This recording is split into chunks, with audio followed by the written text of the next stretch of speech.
Bonjour, nous sommes au Parc des Sports des Diablerets et dans le cadre des 20 ans du Coder, nous allons rencontrer une personnalité qui a travaillé ici pendant 37 ans. Le parc des sports sans lui n'aurait pas été le même. Il est connu de tout village et des vacanciers. D'ailleurs, vous l'avez sûrement déjà croisé à vélo dans le village. Vous savez de qui on parle? D'Uli Traxel, bien évidemment. Comment avez-vous vécu l'avalanche de 1954? C'était un petit peu la terreur parce qu'on n'avait jamais vu quelque chose de pareil.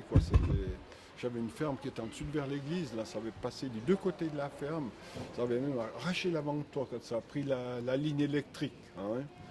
C'était vers 5 heures du matin. Et puis elle est encore redescendue à 10 heures après, il est revenu une nouvelle coulée. Quelles étaient les conséquences pour le parc des sports? Alors ici, je ne travaillais pas encore là, c'était, ma foi, je sais pas, c'était pas trop grave, parce qu'ici, il n'y avait pas d'avalanche. Hein. Ici, c'est un coin qui est sécurisé. Quoi. Combien de temps enseignez-vous le ski? Oh, alors c'était... Oui, ça fait longtemps, là, 50 ans.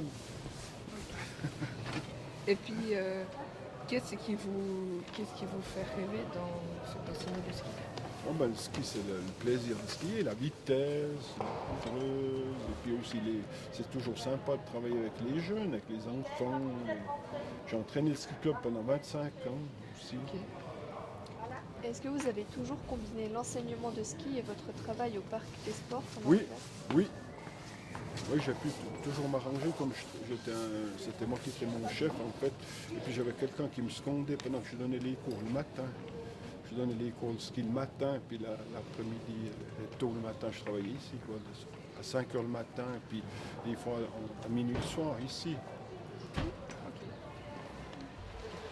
Quelles conditions doivent être réunies pour faire une belle patinoire à l'extérieur? Alors il faut déjà du froid, il faut quelques jours de froid, parce qu'il faut en général 3-4 nuits pour arriver à avoir une certaine couche pour qu'on puisse aller dessus avec la machine. Puis il faut arroser plusieurs fois pendant la nuit. Toutes les 2 heures de temps, il faut arroser, 1 heure. Ok. Voilà. Combien de fois par jour faut-il refaire la glace? En fait, on la refait en général 2 fois quand on a des nocturnes. Parce qu'avec la naturelle, on ne peut pas la faire en plein jour, quand il y a le soleil, parce qu'il faut que ça regèle quand même. Donc on fait à 17 heures et puis après on faisait à 22 heures. Voilà. Combien de temps ça vous prend pour Alors, refaire la glace? comme la patinoire naturelle est plus grande qu'une patinoire normale, et puis j'avais une petite machine qui était...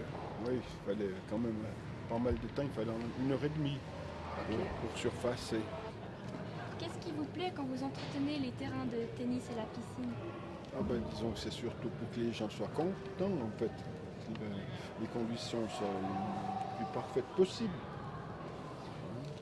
Quel est le lieu désormais votre spécialité préférée auquel vous vous êtes attaché et pourquoi? Un peu partout, la montagne en général,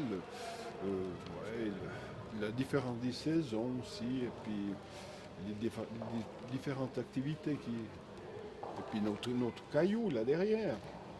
Hein. Quels sont vos endroits préférés pour faire une balade à vélo ou ceux où vous allez le plus souvent? Le plus souvent, je pense, c'est la montée depuis B, au Col de la Croix. Puis la montée, j'adore aussi la montée de l'Aisin, justement, aussi. Cernia, l'Aisin, c'est magnifique.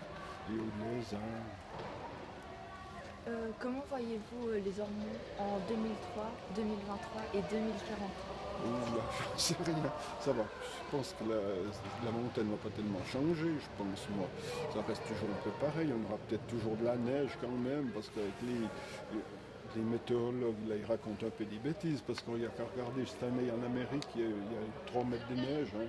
Puis nous, on en a eu en 99, on a eu 2,50 m ici. Alors ça peut revenir, hein, parce que moi, quand j'étais enfant, j'ai vu des fois des hivers sans neige, hein, déjà, quand j'étais petit. Donc ça a toujours existé.